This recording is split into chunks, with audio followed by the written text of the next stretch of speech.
because a lot of y'all are talking about trade wars.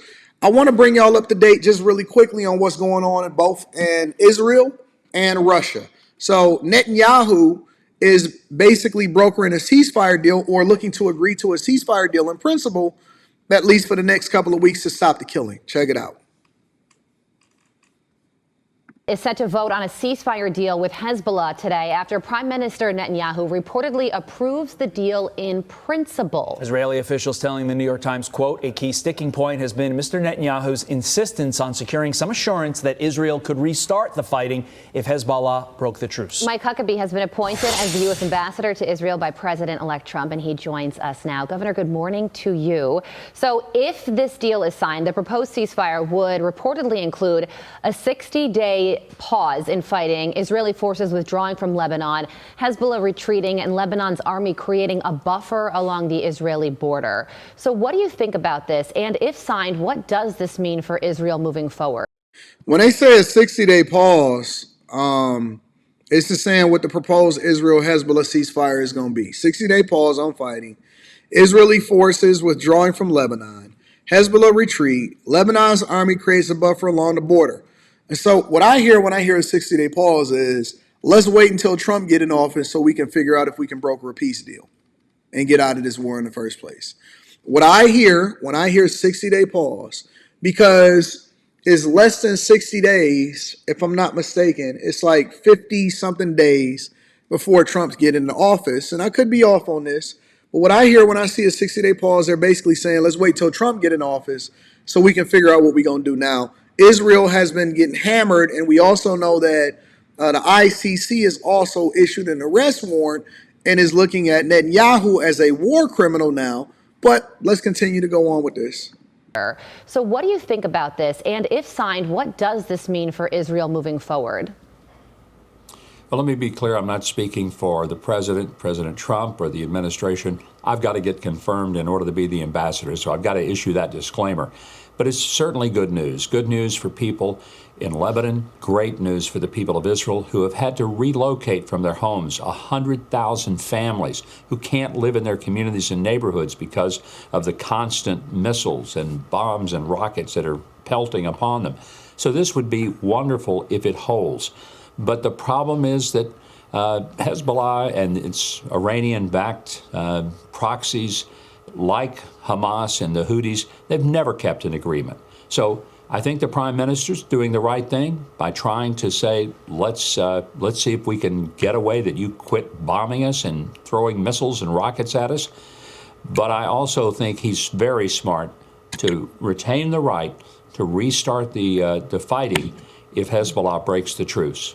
So New York Times is reporting that Iran... I don't think that there's going to be no real truce. Even if they do get a truce, I don't think that the fighting is going to actually stop. I don't trust either side to actually stop the fighting. Iranian leadership is encouraging Hezbollah to accept a ceasefire deal because Iran is worried that continued fighting by Israel would degrade Hezbollah's capabilities even further. So that means that Israel has the upper hand right now, and Iran is worried. And they ought to be worried. They know what happened when Donald Trump was in office. They worried about Trump bankrupt them again. And so this is how I know. Well, let me let him say whatever he's going to say, and then I'm going to add additional context. Office before, the maximum pressure that he put on the Iranian government pretty well bankrupted them. And that's what made it so difficult for them to move forward. Joe Biden came in, took his foot off the gas or off the brake, put it on the gas, and the next thing you know, the Iranians are flush with money. What do they do with it? They gave it to Hamas, Hezbollah, and the Houthis, and they started killing innocent civilians. So, yes, they're worried. They ought to be.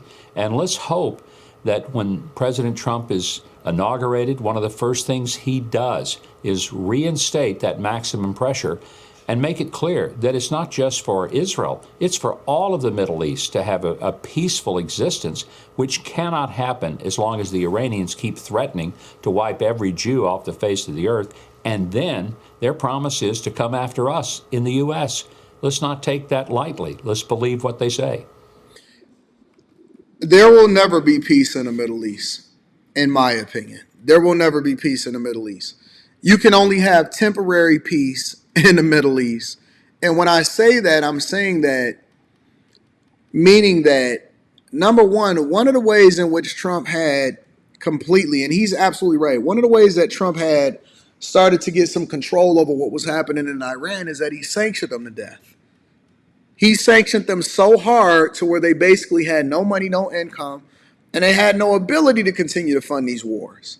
Now, since Biden got into office over the last 4 years, Iran is absolutely booming. They are running up a bag so hard that they can continue to fund these wars, these forever wars that they continue to be a part of. And so this is some way that you know that the Democratic Party is a part of the war machine, the military-industrial complex. And I also believe that they took a page out of Bush II's book, and they continue to try to stay in office by having these wars and basically saying that we need to look at these people as enemies, which then, you know, most people say, well, you need to finish the job, but the job never gets finished until somebody like Trump's get into office. And then all of a sudden you start seeing ceasefires, you start seeing peace, you start seeing bankruptcies when it comes to these other countries, because we're not really leveraging our weight and throwing it around because we don't want what's best for the American people. We want what's best for the military industrial complex and all of these other donors that are basically filling their pocketbooks. And so I can't stand the fact that we're so ignorant as a country and that most of the voters are not even aware and not paying attention to the things that's affecting them on a daily basis. And one of the reasons why your costs are going up and why the cost of why inflation in the American dollar's value is going down is because we are in these forever wars and there's people that's benefiting off of it. And so I do think that the reason that they're talking about a 60-day ceasefire is because they're waiting for Trump to get into office. Everything that's happening in the economy today, everything that's happening overseas, everything that's happening with immigration, everything that's happening with these cabinet picks, food, all of this stuff, everything is basically on hold. All of it. I think that Russia is trying to show strength, so they'll be in a greater negotiating position when Trump get into office. Israel, they know, Netanyahu know that they're going to probably get cut off, and they not going to have the type of funding that they was getting under the Biden administration. Mexico is shaking in their boots. Canada is getting their lives together. China is trying to figure out what they're going to do and how they're going to pivot because they was looking forward to taking over the United States of America if Biden and Kamala Harris and their regime and the Barack Obama regime stayed in the office. And so everything is on hold. Everything is on hold. And they're stealing as much money as they possibly can by continuing to press the button. And Biden is asleep at the wheel, and who knows who's telling him what to do.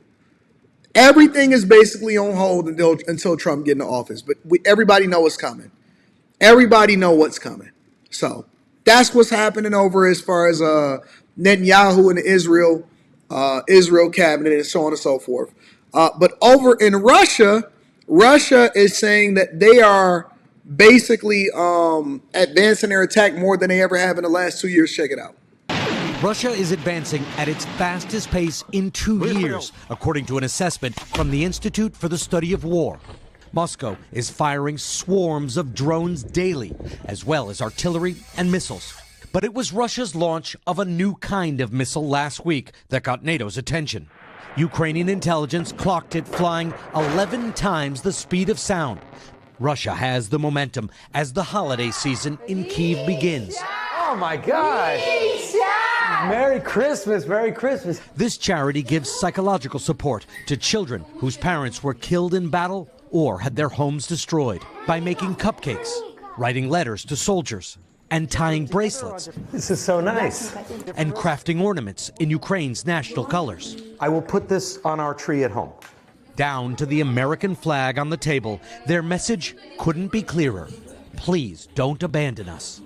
How important for Ukraine is that American support? We hope a lot for U.S. support to finally bring us victory, says Oksana Sliapova. Those fears that American support is dwindling, coming after President-elect Trump repeatedly criticized current aid levels. Kyrylo's father is missing in action. How much does your son understand about what happened to his father? He knows that his dad has disappeared, but every night he hangs up the keys and hopes he'll come home, says Tatiana. She's lost her faith in the war. I think we're going to lose, she says, and we will be taken over by Russia. Ukrainians have held strong for more than 1,000 days, but with Russian advances and U.S. policy in transition, the stress is showing. And it is not that Ukraine is sitting on its hands in any way. President Zelensky saying that every Russian attack must be responded to. Craig. Richard. Yeah, it's time to go ahead and put this to bed.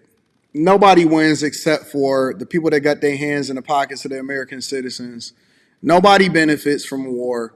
All it does is put us at greater opposition, and it starts to put us in a position where we now have to start to defend ourselves against things that we're not even supposed to be a part of in the first place. We're fighting a bunch of wars. We're funding a bunch of wars, and we basically going at our adversaries, and it's just dumb.